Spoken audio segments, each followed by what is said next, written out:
এটাই দেখে মানে কি ডিসকাশন। আচ্ছা ওটা আমরা পরে যাই। আর আমি যে এই যে ক্যাপাসিটিটা আমি এখন চেক করলাম কোয়ান্টিটি মোড, আমি দেখলাম কি দেখলাম কোয়ান্টিটি মোডে যে আমি যখন কোয়ান্টিটি মোড দিলাম এই পাশে এক পাশে বিট দিচ্ছে, তো এই পাশে আমি একটা প্রব নেগেটিভ ধরার কারণে আটটা ফুক যখন নেগেটিভ টাচ পাইছে তখন কি দিছে বিট দিছে। এখন আমি এটার মাধ্যমে বুঝতে পারলাম এটা নেগেটিভ ওটা কি পজিটিভ, অথবা প্যারালাল কি প্যারালাল। ডায়োড মোডের মাধ্যমে বোঝা যাবে। যেন আমি এই পাশে নেগেটিভ পাইছি না, যদি এই পাশ নেগেটিভ পাই আমি যদি ডায়োড মোডে চেক করি তাহলে নেগেটিভ ভ্যালু পাবো কিনা, আর এই পাশ পজিটিভ পজিটিভ ভ্যালু পাবো কিনা, এটার মাধ্যমে তো সিরিজ প্যারালাল আরো স্পষ্টভাবে কি যাবে। আর নেগেটিভ ভ্যালু কি ডায়োড মোডে যাওয়ার পরে দুইটা পুরো একসাথে ধরবো যে মানটা আসে কি আছে 0.1, তাহলে এই 1 মানে কি নেগেটিভ। তো যতক্ষণে আমি যেই জায়গায় প্রবটা ধরার পরে যেখানে আমি 0.1 পাবো কিসের মান পাইছি কিসের মান পাইছি নেগেটিভের মান।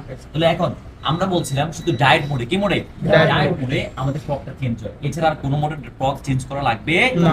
আপনার মতে নেগেটিভটা নেগেটিভ রাখেন, পজিটিভটা পজিটিভ রাখেন, অথবা নেগেটিভটা পজিটিভ পজিটিভটা নেগেটিভ, যে কোনো জায়গায় রাখেন এটা